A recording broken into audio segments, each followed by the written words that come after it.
Get your man the flute to play song, the fuck.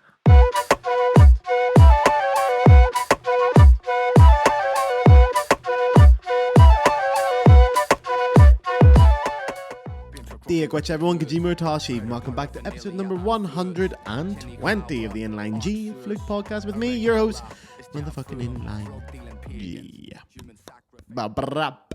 So, we're rocking on with the second part of our wee mini-series on the world's biggest flute content creators. And you'll notice during the episode, I'm wearing the same jersey as last week because I am batch recording these, so don't come at me. Now, this week's guest is again someone who, if you've spent more than 30 seconds on Flute Instagram, you will be more than familiar with him. And is now, as he enters the final third of 1,000 days of practice. You heard me right, 1,000 days of practice. I chatted with Arttu Jauhiainen about all things flute. Also, how's about that pronunciation there for, hey, big man knows a bit of Finnish, huh? It's not Finnish, he's only 28. Wee football joke there for you.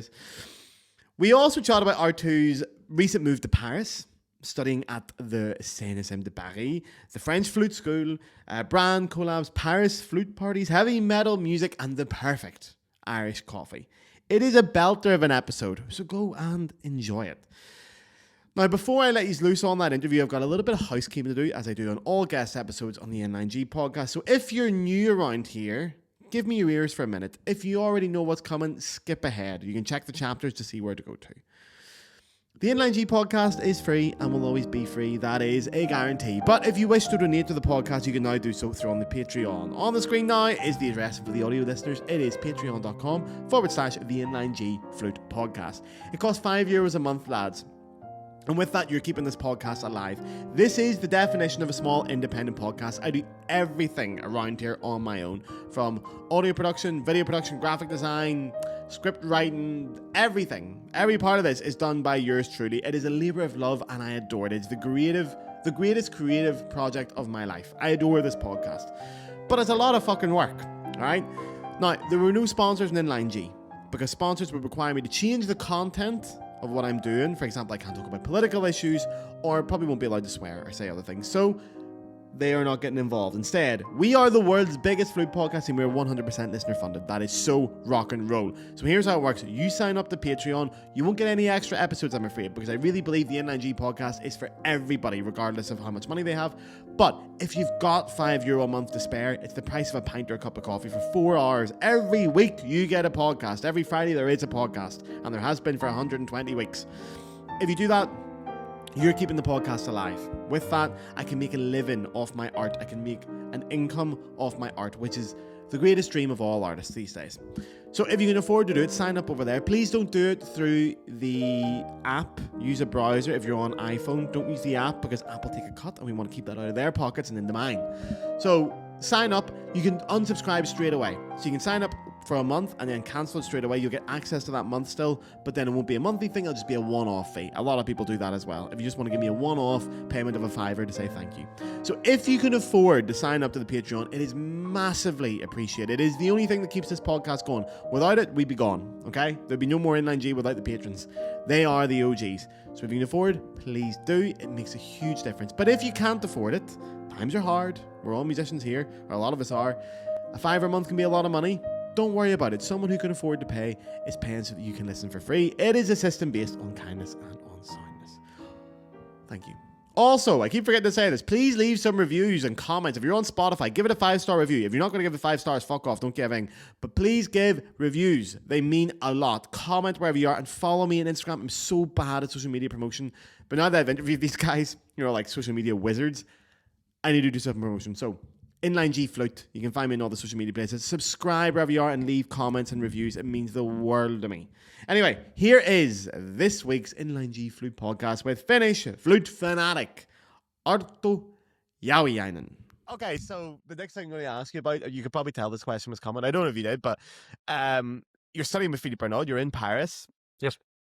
I talk a lot about the French flute school in this. And what that means and what it is. Now that you've been in it for a couple of weeks, what do you think? What are your first impressions of studying in Paris?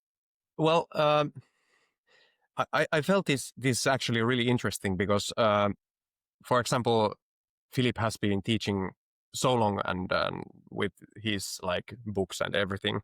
So when he started with me, he was like, "Yeah, you're going to learn something new and exciting, and of course, it's refining everything and whatnot." But for example, my teacher Petri Alanko and Yuki Kojama in Finland, they have talked about these same types of characteristics towards the sound and souffle and stuff like that. So it's actually really interesting how I'm now in my masters, I get to have these different opinions and ways to think about the same thing. So it's really nice to lock in, the blocks together to form my way of playing the flute, which is really interesting. I have to say, first of all, I'm a massive fan of Petri Alanko. Yeah. Massive fan. It was one of the first CDs I ever bought was him doing the Eber and Nielsen concertos with the Finnish Radio Orchestra. Mm-mm-mm. And actually, I have a fun story about this. When I was living in Paris, you might even know her now. There was a Finnish girl studying in Philippe's class. So this would have been about, about 10 years ago. I can't remember her name. I only met her briefly. But she was on Erasmus as well. And I had a Finnish, I knew loads of Finnish people in Paris. I don't know why. I had loads of Finnish friends. And one of them, as a birthday present, got the girl playing the flute to go back to Petri and get that CD and get it signed for me, saying to Gareth, thanks for listening from Petri, and then brought it back to Paris for me. So I have it still here. I love it, but I've never got to meet him. He's one of the, I don't know why, but he's just in my head because I listen to that CD so much. But anyway, sorry, on a side note, so you're talking, you would have learned, you think what you learn in Finland is a similar kind of style to what you learn in Paris? And could you give me like examples of that? I'm very curious about this. Well, about the embouchure, people of course talk about like outwords and all the time when I was in Finland, people talked about, the French get it like for free because they speak so in front. So it's really great to hear that in like here because, well, everybody has so great embouchure here. It's like wonderful to hear people play in the class. And also one thing that comes to my mind. In Finland, we don't have class lessons, so often. True. Yeah. But we do, but it's maybe not, sadly, not so often as here. But every lesson here is a class lesson, which on my first lesson was a bit scary to like do because it's been a while and I had my last lesson in like May or something, and then I've just worked as an orchestra musician like during the summer and stuff like that. So and then you have to get up in front of all your colleagues and play in the class. It's a different type of fear. It is scary, man. Like I remember my first ever one with that in Paris. I was terrified. Like I couldn't sleep the night before. More terrified because I had to speak French in front of everybody as well. I was like, I'm going to embarrass myself. Do you speak French with Philippe or do you speak in English? We speak in English, but I can. Je comprends. Oh, hey, okay, nice. When you say the odd little French word, your accent's very good. Look at this guy. Merci. This guy knows what he's doing a little bit here. I'm impressed. Je vais essayer. Oh, well, see, hey, awesome. So embouchure, quite similar. Anything else you're picking up that you like from the French school that you've already learned that you find similarities or parallels? Yeah, the professor Philippe and also Florence Delépine. She works in the Paris Philharmonie de Paris. Yeah. She also teaches the same class. It's great that there is two teachers. It's amazing. and that's true. That's a good point. Yeah, they have the assistant thing. Yeah. Is it? Yeah, because I know Philippe and Florence have been doing it for a long time now. They're awesome. That's a real good team to be studying under. Yeah. It's amazing. But they talk really a lot about the relaxed breathing, you not having to have any effort in breathing, which is like great to remind myself. Of course, it's always something that I've known for a long time, and I've heard previously. But it's so great that they like, have they got any tricks for teaching that, or any ways they're talking about it specifically? Well, one thing that came to my mind was that comes to my mind is Philip talks about this syringe type of thing, the ones that they inject things to people. So when you like blow everything out, you are completely empty, and then get your nose. Okay. And then rise up. And just open. So the lungs feel naturally. So everything out. Nose, rise up. And then the lungs fill up naturally. So if you just yeah. Because the lungs want to get full. It's a natural like thing. So he talks really a lot about naturality in all of music playing, and also the breathing is a part of that. So it should be as natural as possible, so that lungs that just feel and all the air comes. What about for the breathing coming out? What about for the out breath? Did we talk about that as well? Yeah, the support, of course, a lot. So we are doing this these types of exercises with activation. Yeah. Okay, so they lied out, but what do you do when you do that? What's the actual you can exercise? play some exercises. Oh, you're playing while lying. Yeah, okay, yeah. So you just get to feel where the muscles are. Yeah. Okay. So interesting. Okay. Really interesting. And these are things that you would have been taught in Finland as well. You picked these up from there. Yeah, we have gone through these types of aspects previously, but it's so great to get different exercises. For example, this lying down and Do you not find as well? There's something about the way the French explain things as well that is so everything about the French is so effortless and so chill and so cool. And it's just being in that atmosphere of just being so Philippe's a perfect example. He's so effortlessly cool, that guy. And he's just so chill, and just being around him, you feel very just chill out and play. Do you not find that with France? It's just so.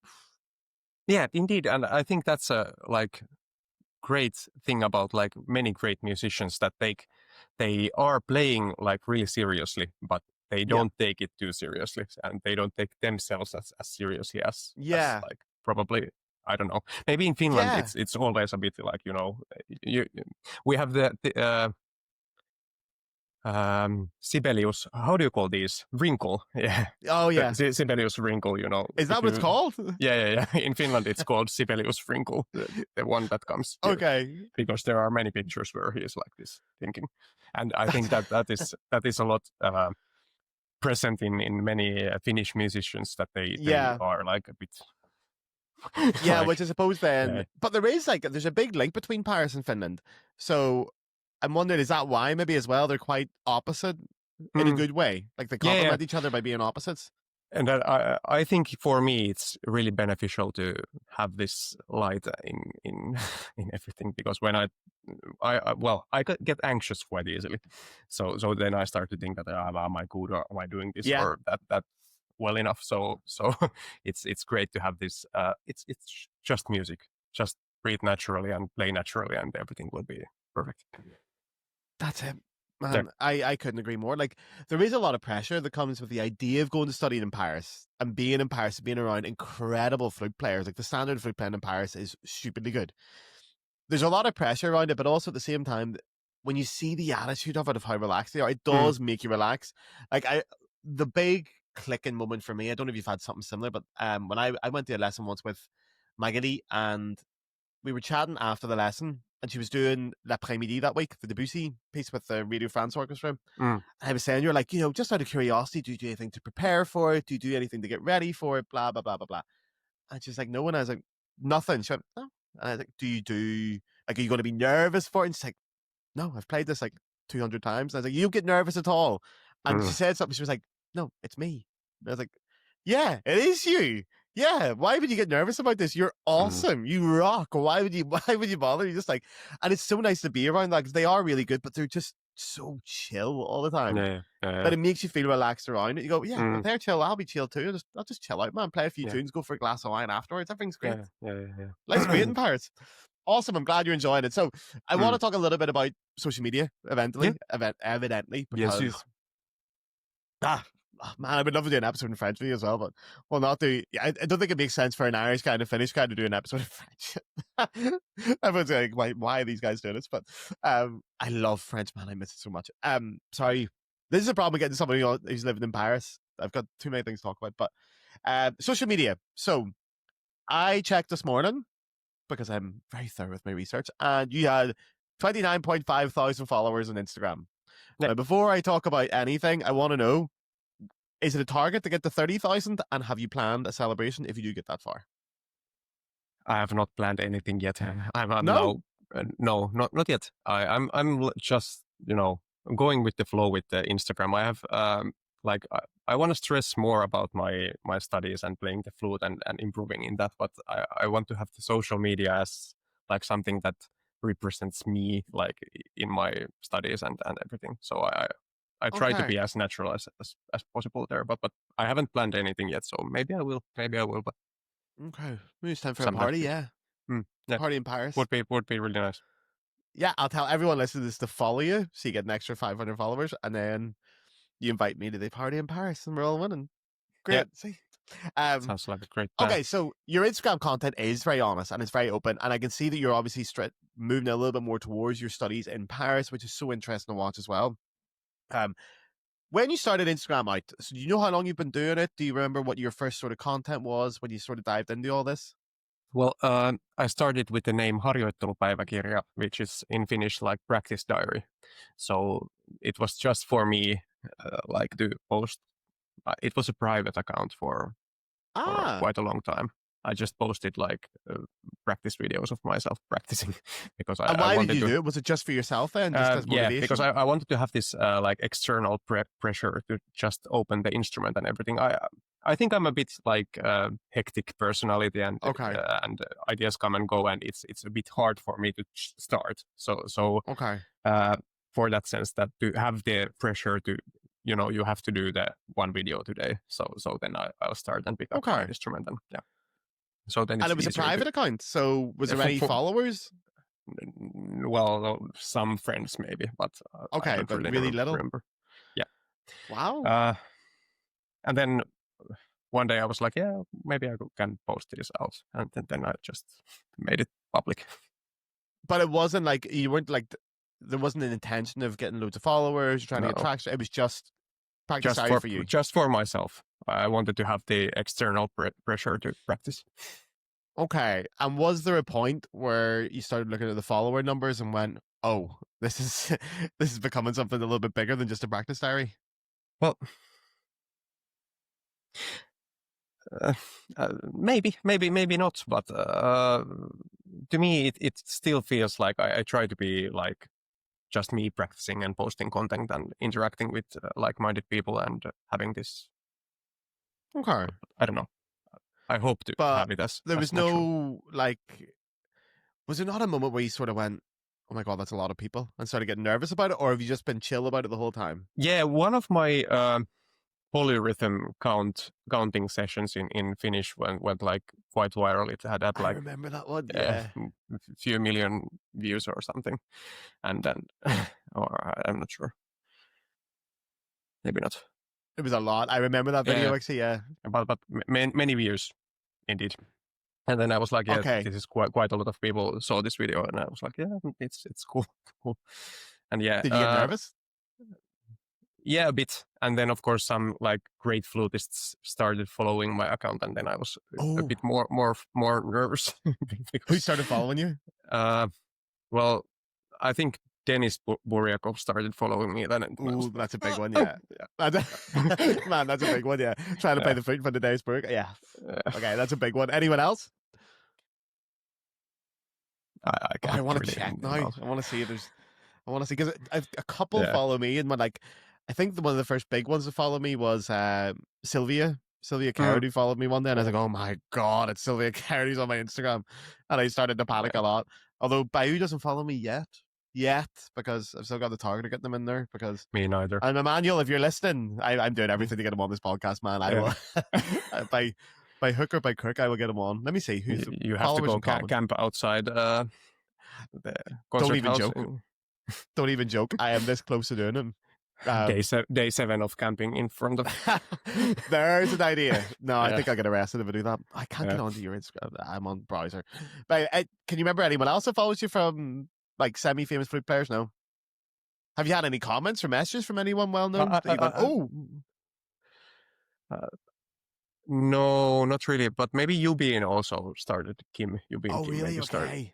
I'm not sure, but maybe at That's least at some point, interesting. if I didn't Yeah. interrupt their feed too much with my Yeah. Okay. everyday post, because So, of course it's quite a lot of content, and because it's mainly my practice diary still, so it might be quite a lot to follow if you see every one of my like posts every day.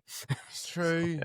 I mean, So your practice I don't diary get is. offended anyway if somebody unfollows me, because I understand that it's a lot of posting. Yeah, but it's awesome. Uh, It is a lot of posting. Like, are you doing the 10,000 days of practice? Is 1,000, that it? 1,000, 1,000. And where are you? Like 700 and something now? Are you? 680 something, I think. Okay. And you got like, okay. This is time to be honest now. Okay, you post every day, don't you? I try to, but of course there are days that I have been sick, or I couldn't, or Okay. I just wouldn't because I had something Okay. else to do. Yeah, But if you do that, do you just wait till the next day and then keep going? yeah. Okay. Wait Do till the you next ever day and keep going. record a couple of days in advance and then, or do you always record on the day? Well, if there are some collaborations, of course it has to be done like in advance Okay. to check everything or some stuff like that.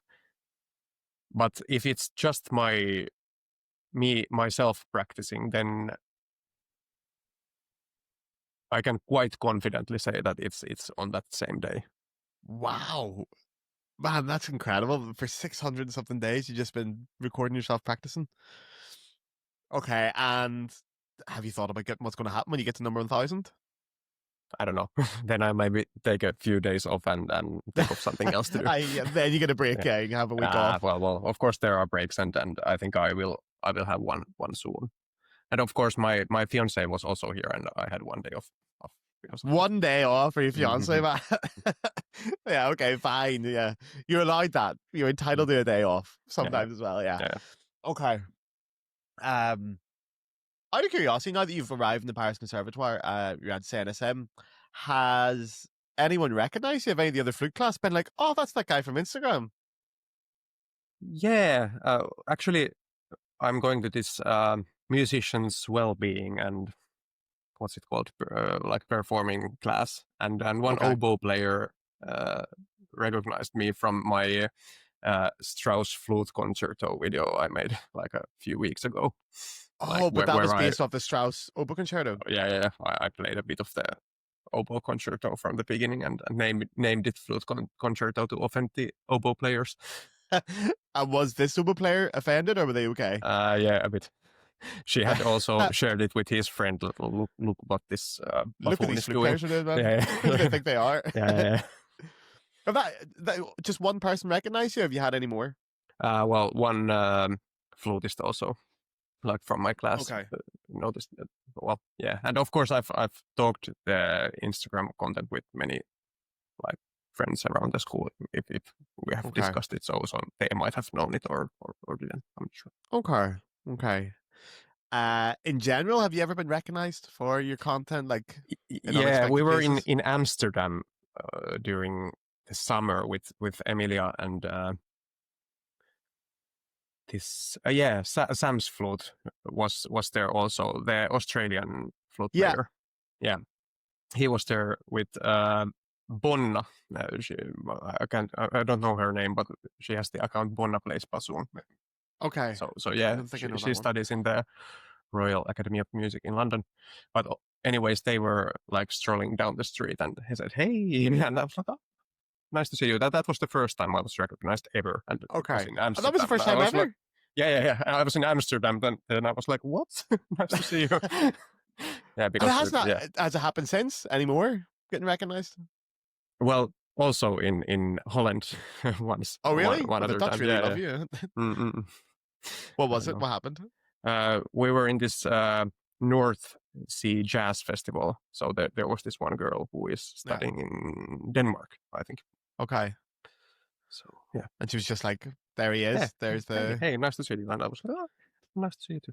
Have you But signed yeah, any of autographs? course, I love if people come to say hi and everything. But You do, I yeah. think it's really great to meet Okay. new people. But I think I might have such a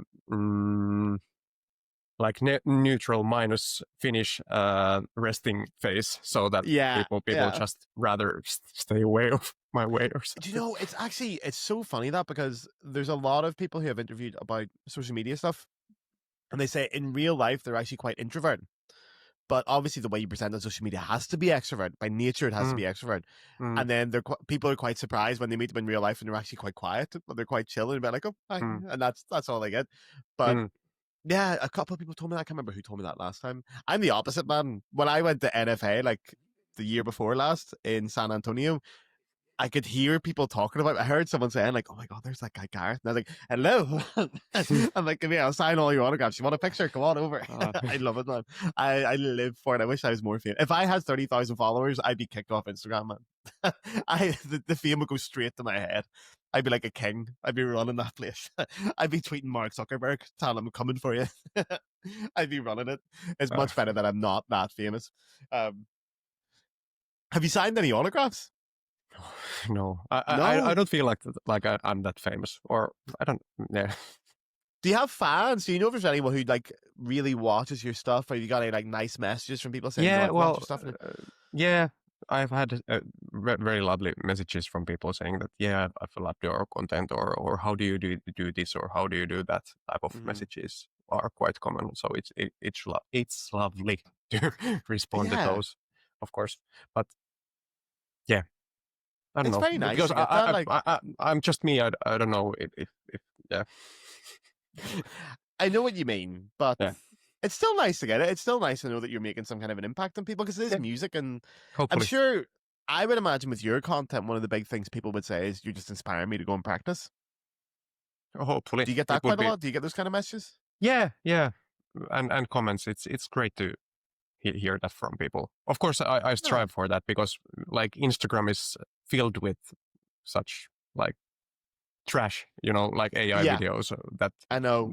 brain rot content that people I know. spend countless hours just scrolling through. So I hope True, that I can make a positive impact, but of course. Well, I think the impact you're making, especially, is a lot of Instagram is obviously, by social media's nature, it's just very reactive. It's short videos, grabs your attention, you move on. But by you doing 1,000 days of practice and posting constantly, you're showing that side of classical music, how it's dedication, it's slow, it's refined, it takes a lot of work and a lot of time, but there's huge benefits attached to that. And that's not something you see a lot of on social media. So it's nice to see someone promoting that side of flute playing and not just making like bang content. It's also saying, no, I'm going to work for 1,000 days straight.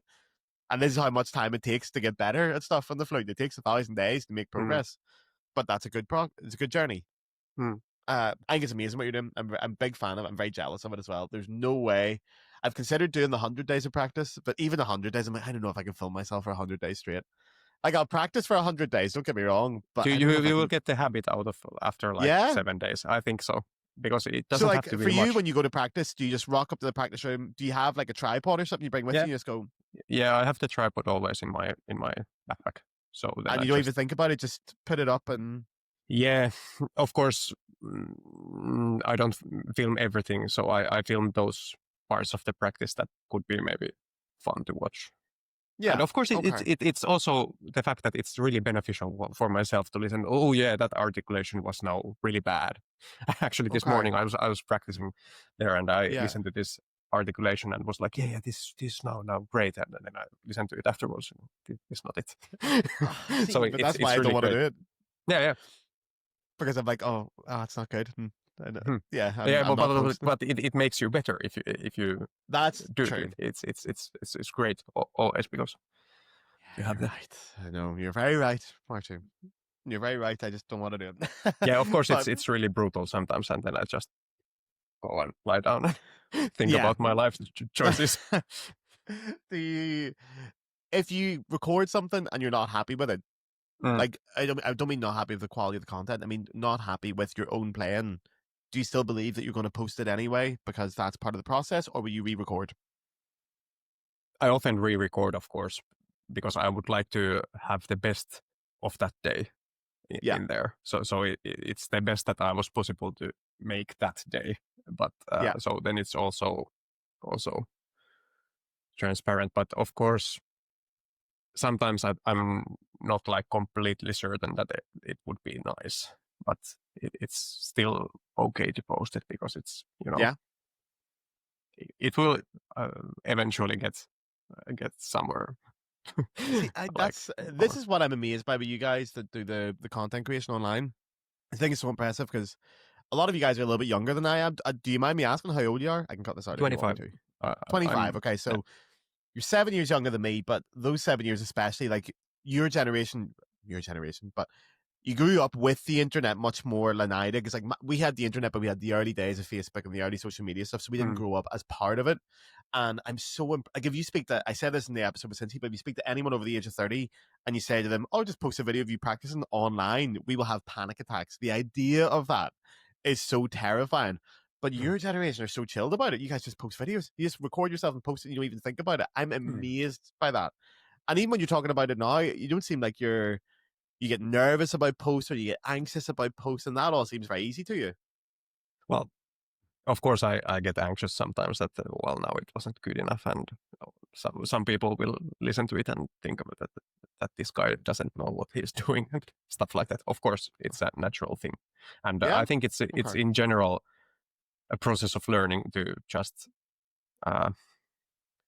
accept that it's not perfect every time, and then you realize that you have grown when you start to look into like your posts from a year ago or something. Do you do that? Do you go back and check your older posts? sometimes, yeah. Yeah. And of course, there are like many videos from the earlier years that now sound like really bad, but it's part of the process to me. And but that's cool to see. Yeah. That's cool to see, to be able to look back and go, "Oh, I used to play like that, and look what I'm playing like now." But that's the thing. Do you not? So I was going to ask this question in general, but specifically, it's a good point. It's a good skill to learn as well, of accepting that your playing's not going to be perfect. It's probably never going to be perfect, and that's okay. Have you found you've learned skills from social media that have translated to your flute playing in real life? I think I'm a lot more accepting of my like Imperfections. Imperfections and lack of capacity to do something. So it's okay. It's great. And you use it in your real life situations when you're playing the flute?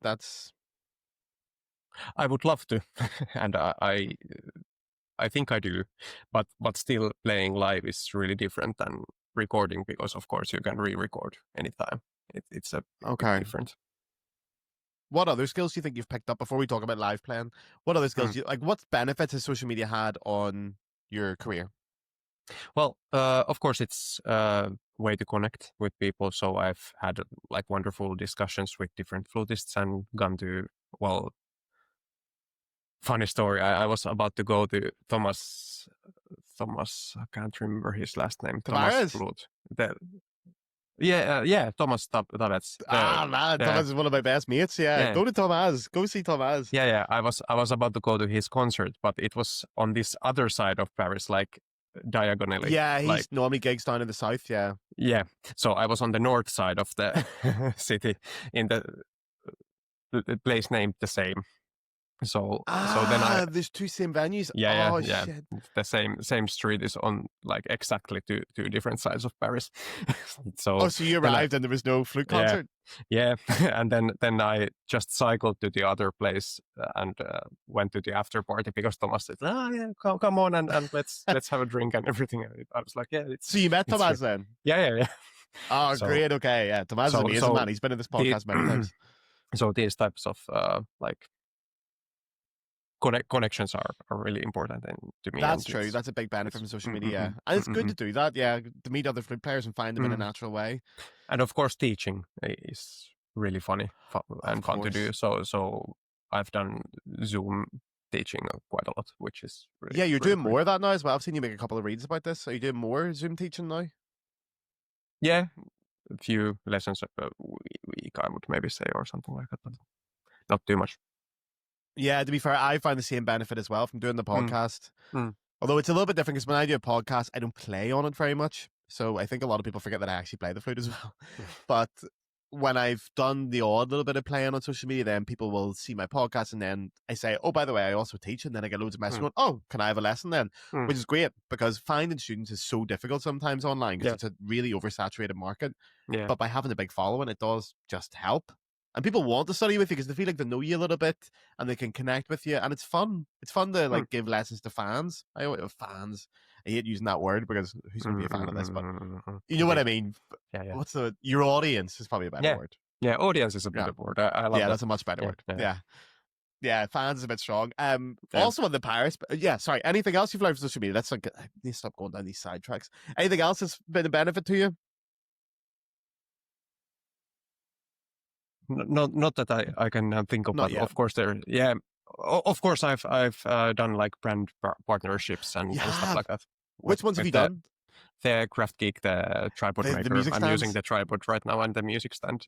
Oh, you're using it right now, man. Yeah. No, okay. I'm gonna have to declare this now as an advert. That's awesome. Yeah, a lot of people are using their stuff as well. They can reach out to me if they want to do it. I'll promote anything. I'll promote anything. I have zero morals or standards. They can throw it all at me.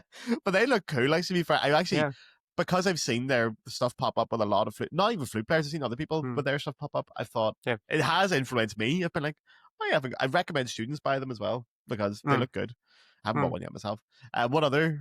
Have you done any other brand collabs? Are you planning to do any? I have that flute bag from this Ukrainian leather maker, MJ Leatherwork. Yeah. So that I did. What kind of flute do you play actually? Muramatsu SR model. It's the like that the heavy wall? No, not the heavy wall, but the one that has the, how do you call it? Not pulled, but welded. Soldered tone holes, is it that? Yeah, soldered tone holes. Yeah. Oh. So it's a DS with soldered tone holes, basically. Ooh, very fancy. Silver or gold? Silver. Yeah. Gold is so expensive nowadays. I know, man. Don't even start me on it. Have you been in contact with Matsu at any point to do stuff? No, not yet. Maybe have I you should. Tried? No, I haven't. Muramatsu are, first of all, because I met them all at a party in NFA. They're so nice as people. They are lovely people.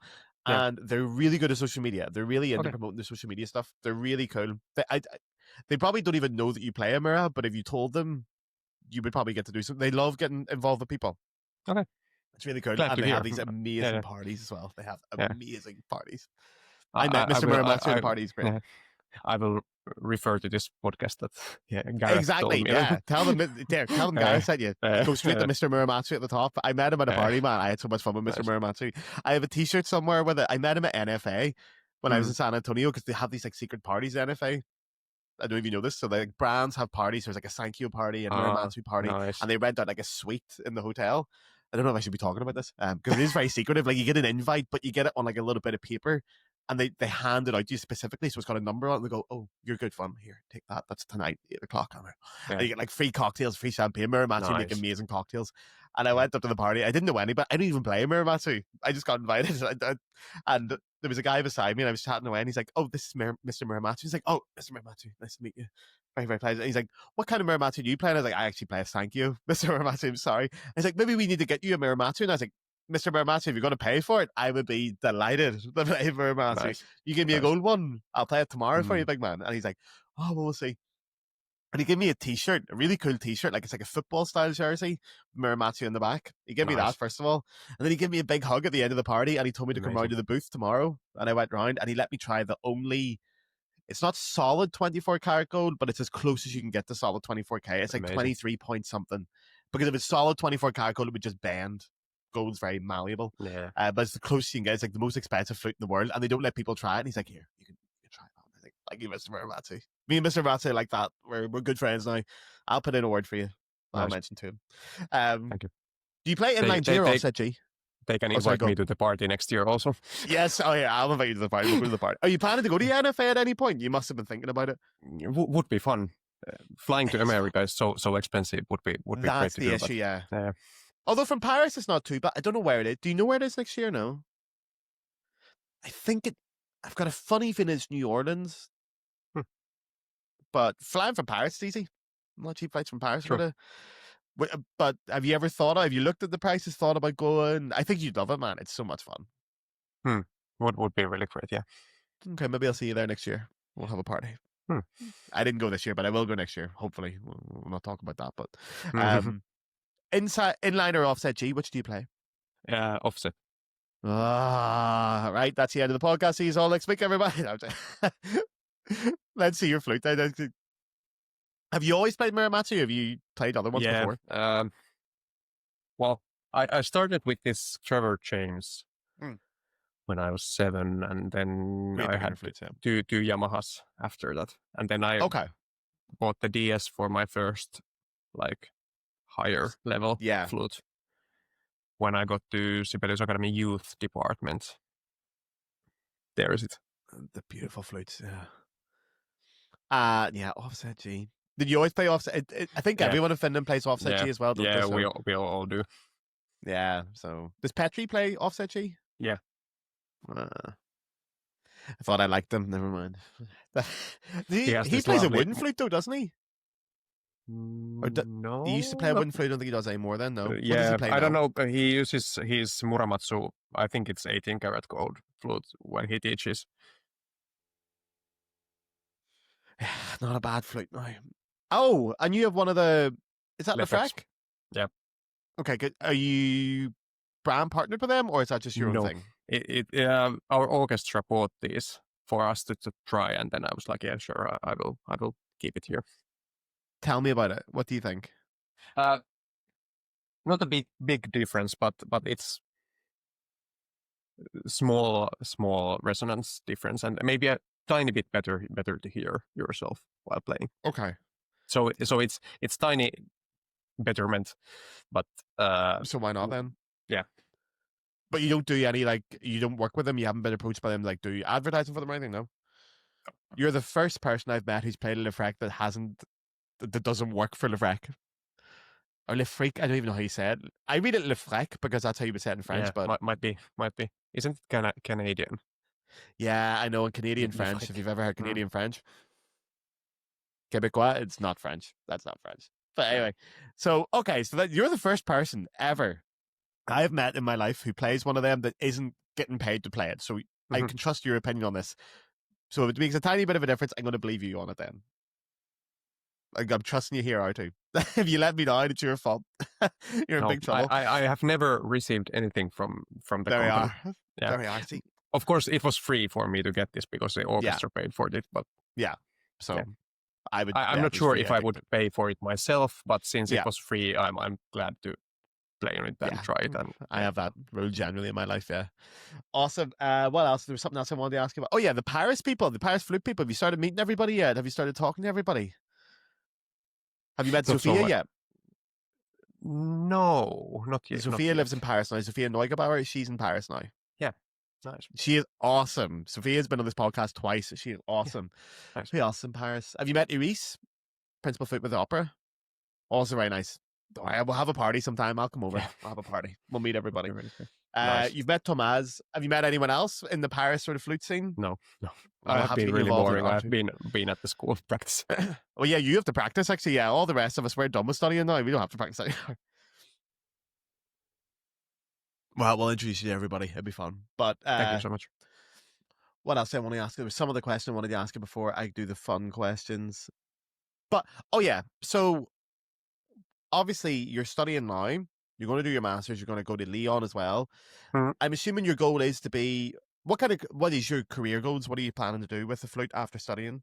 Well, right now I'm studying because I don't like the idea that there would be some doors that couldn't be opened. You know, that because of the lack of my skills, I wouldn't be able to do something. I have a permanent position in the Guards band, so I can basically go back there and continue working there. And it's a great gig. I love playing there, and there are great people playing there, and it's fun. But of course, it would be really nice to be in a position that I could basically do anything like chamber music and solo gigs or orchestra auditions wherever or stuff like that. So yeah, I would just like to be as good player as I can be. Like use the most of my potential that I can. That's beautifully put. That's almost poetic the way you said that. That's beautiful. Do you think social media will play a part in your career going forward? Well, hopefully so that it can be a small portion of me and my stuff. And of course, it's a great way to connect with people to come Yeah. see my performances or the teaching aspect and everything. It's a good way to sell tickets. That's a good point as well. Yeah, if you're advertising to 34,000 people, it's a good way to sell tickets. Or 29,000 people, sorry. Yeah, sorry, I don't want to make it sound like I'm pigeonholing you as just being like a social media flute player. I know you're not that. I know you're much more than that. But I'm just fascinated by how successful that's became, because it's a whole new world, especially for people over 30, of how successful you guys can do it and how you incorporate that into your careers and how you mix everything together. I think it's so modern and it's so cool to see people do that. And I want to hear more about it. That's all. Yeah, but I know you're obviously planning an amazing career. Yeah, I don't know. It to me it felt like it was an accident, because I just started posting this content that would be funny to me to watch and something in my practice sessions and stuff like that. So awesome. And yeah. That's it. Wow, congratulations on it as well. I want to ask you some quick fire questions to round the podcast up. So if you don't mind, you don't have to go super fast, okay? Don't panic. People tend to panic in this thing. It's not like the chase, okay? It's not the weakest link, but you don't have to panic. The weakest link, that's a reference nobody under 30 will get. So let me just get the questions up here, because let me see they're here. I usually remember them. Okay. So do you have a favorite flute concerto? I love the the minute. Hatsaturian, but I haven't played it yet. Not yet. Not I love the way you said yet. You're obviously planning to, are you? Yeah, would be lovely. Okay, that's a good answer. Since you said the same thing, actually. Do you remember? Yeah. The first time I'd heard that answer, and then two people have said it now in one go. That's it. Oh, what about the Rautavaara? Have you played it? Sorry? The Rautavaara. I'm gonna. Rautavaara. I'm saying. Yeah, I'm saying that. No, I haven't played that. Ibar I've played. Yeah. Once in the like bachelor's or junior department. Okay. I would love to revisit that, because I was a different flutist back then. Yeah, and I suppose if you're in Paris, now's the time to study it. Also, the conservatoire in the 19th, you know the way there's small conservatoires, there's municipal ones. Okay. So every arrondissement in Paris has a conservatoire. The one in the 19th is the Ibert Conservatoire. Jacques Ibert. You can go see it. I think there's a statue of him outside. It's where Jaurès metro station is. If you just come out at Jaurès Metro, there is, it's on the corner. It's got like a big waterfall at it, and that's a Conservatoire Jacques Ibert. Also, have you been to, back to Paris, have you been to see the Jean-Pierre Rampal thing on Avenue Mozart? No. I should go. Have to do that. That you have to do that. You go get your bike tomorrow and you go straight down to that. There's Jean-Pierre Rampal lived on Avenue Mozart, which is down by the radio building. And there's a little sign, because he wanted to live on Avenue Mozart. There's a little sign saying Jean-Pierre Rampal lived here. And there's a bakery next door called La Flute Enchantée as well, because of Jean-Pierre Rampal. And there's a picture of him outside that bakery holding a baguette and playing it like a flute. It's like pure flute history, that part. That's the coolest part of Paris. You have to see that. That's your big tip. Philip told that Jean-Pierre teached much of like just playing, and then people came to listen to him play, and that's the way. Exactly, yeah. I've heard all these stories, man. I mean, so Rampal, you just come in and go, okay. He just plays, and then you go, right, do that. You go, yep, no problems. I'll go practice and I'll do that. Easy. We can all play like Rampal. Okay, do you remember the first flute album that you ever bought or streamed even? Album? No.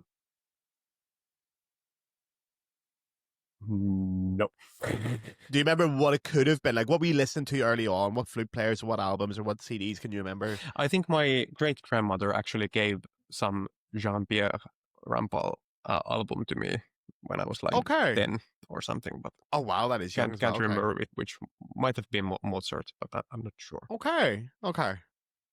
Interesting. And do you go? No. Go ahead. No, I was just going to ask you the next question, but if you got something to say there, go ahead, add it in. I think I was about to say that the reason I started playing the flute was that we listened to this one flute player in the rock church. If you have ever been in Helsinki, the one dug inside a mountain. and then there was this flute player playing. Can't remember anything about the names. Do you know who the flute player was? No? And you've never figured out since? No, I was 7 and I don't know. I was just to my mother, hey, what's this, I think lady playing? And she was like, yeah, that's the flute. And I was like, yeah, that's really beautiful. I'd love to play that. Oh, but I can't man, remember I want to anything know who else that about was now.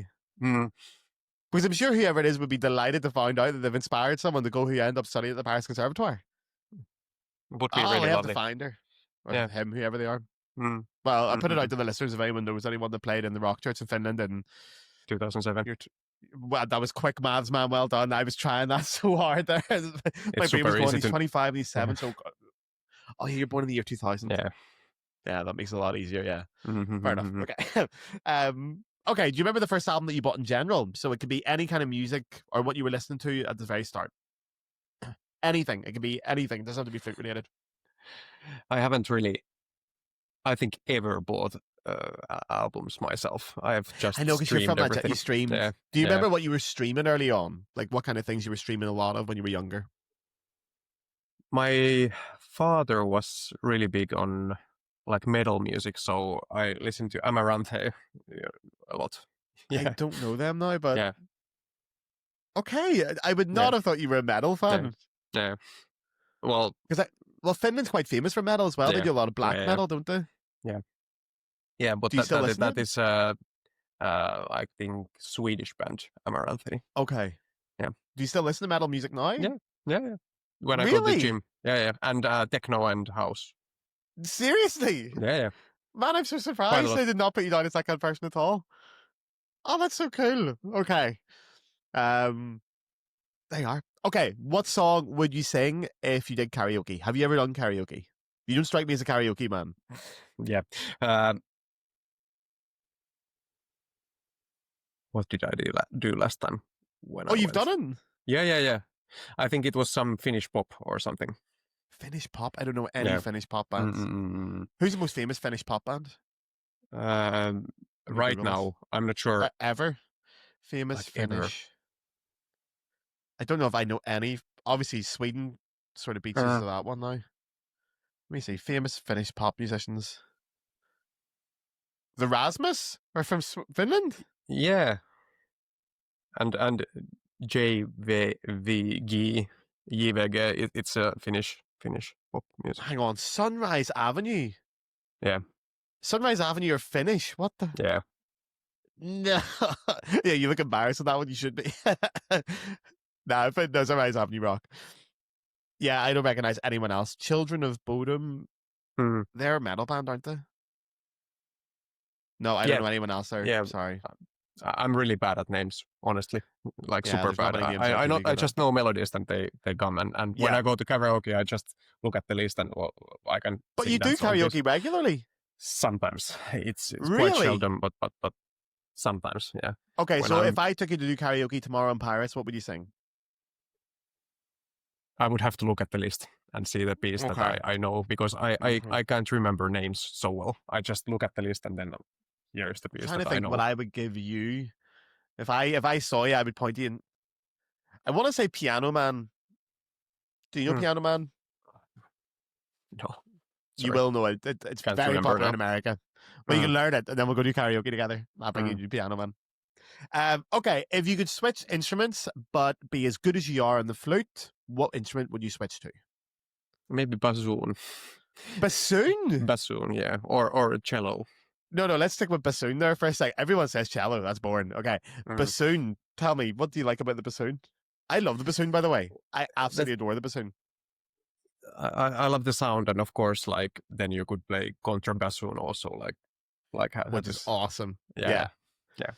I Be love the the- bassoon. Like support of the orchestra, and then that Yeah. would be, like amazing. Like It is. It's an Yeah. awesome instrument. Also, it's got beautiful music. Like the Mozart bassoon concerto was beautiful. They also have our principal bassoonist played the Telemann Fantasy number 8, I think, on his bassoon. And how was it? It was really great. It was really great. He played it in this huge hall in the Suomenlinna. It's the coastal fortress near Helsinki. I in don't know it at all. this hall. Yeah, it's a old military fortress built Okay. like to I've protect Helsinki. never been to Helsinki, by the way. I need to go to Helsinki. I've never been. So many nice. It's really beautiful during the summer. You should go there. I know I've got 2 friends in Helsinki who have invited me Hmm. over quite a few times, but I haven't got the Hmm. chance yet. I do want to go though. I will go. There's cheap flights from Cologne too. Hmm. I want to go, and then I can go to Lapland as well. Isn't that in Finland? Santa lives Yeah, in Finland, doesn't he? that is. Yeah, so I can go see It's a Santa as well. bit of a travel, but of course you can Yeah, fly. I saw that. Yeah, Yeah, it's fine. Finland is I a hear. really long country, so it's funny when people from outside Finland they say that Finland is so beautiful, Lapland and all, and then you're like Yeah. I've been there once in my life. Yeah, because I think it's so far. it's also because the population is so small. Mm. Compared to like the size of Finland, you would expect a lot more people. The population is less than Ireland. I think is it like 4 million people or something in Finland. We have 5.5, I think, million people. Yeah, so that's smaller than Ireland. Yeah, and your country's like 3 times the size of Ireland. So yeah. Okay, bassoon. That's a great answer, by the way. Nobody's ever said bassoon yet. If you could have a career outside of music, what would you do? Maybe economics or something like that. To that tune. Okay. Not I've sport. Done certain. No, you wouldn't go into sport. Maybe not. Maybe not. It's too competitive, I think, and it's they retire. Oh yeah, well, the flute is not competitive at all. It's an easy thing.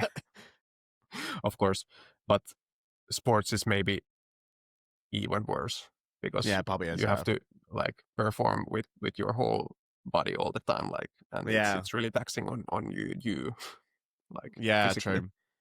Economics, interesting. Yeah, I've done quite a lot of salesman jobs, like in my. Oh really? Yeah, so I loved that actually because I love to talk with people, and actually in Finnish I'm quite funny. I'd like to add. English is not my main language. So. I know it's hard being funny in a second language, man. I really get that. I'm amazed at the people that do this podcast and always do it in second languages because, like, I've tried to do episodes in French. It's hard. Like, and I'm also amazed when people speak English in this podcast. I'm like, man, everyone's English is better than mine. Why do they all speak such good English and I'm fucking screwing words up? Anyway, okay. 2 questions left. If you could have a drink with any musician, alive or dead, who would you have a drink with? Anyone. Composer, pop star, anyone. Maybe Ravel would be really interesting. Who? Maurice Ravel. Oh, Ravel. Yeah. Yeah, that would be cool. Yeah.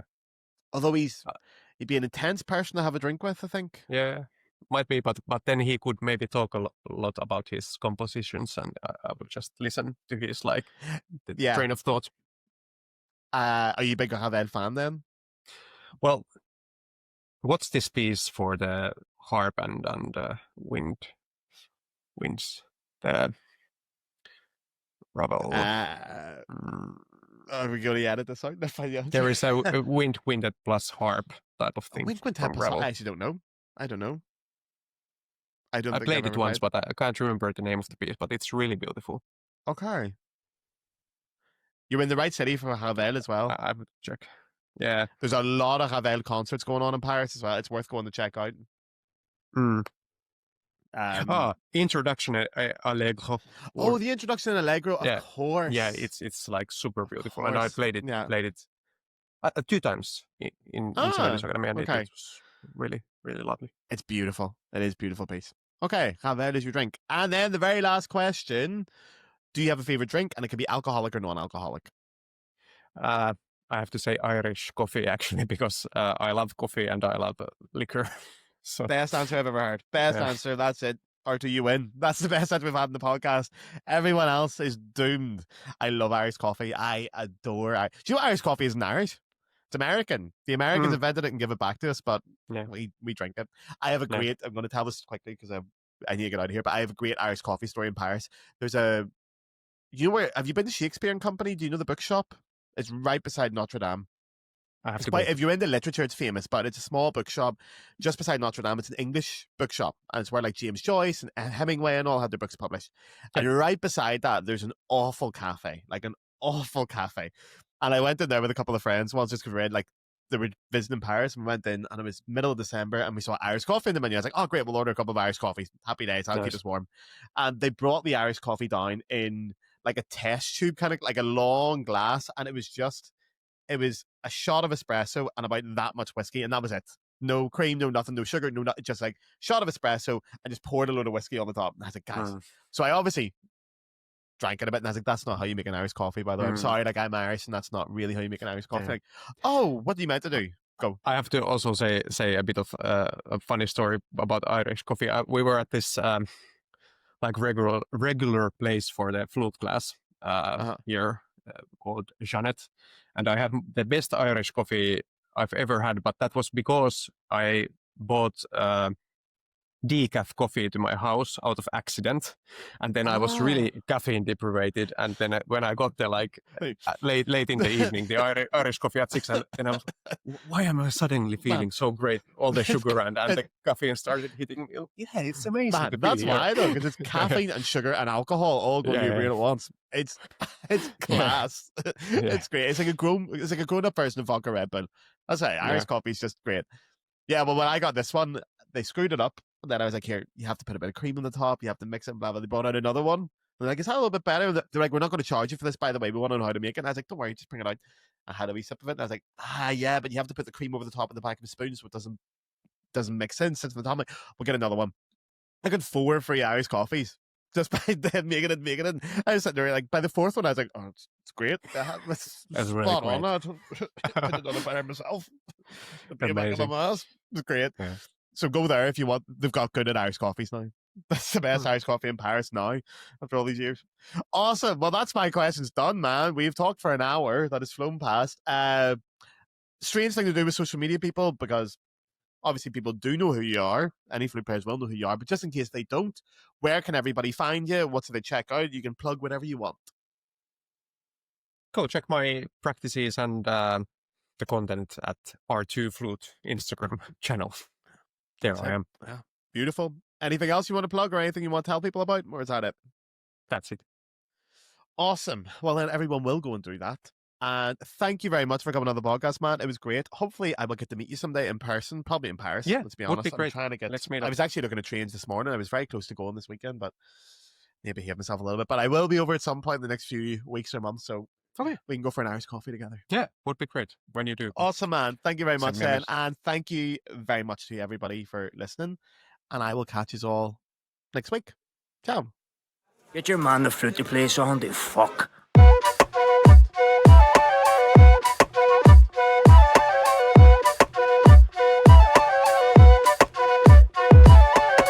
Been for crocky heart le druids, powdered paraphernalia and Flute.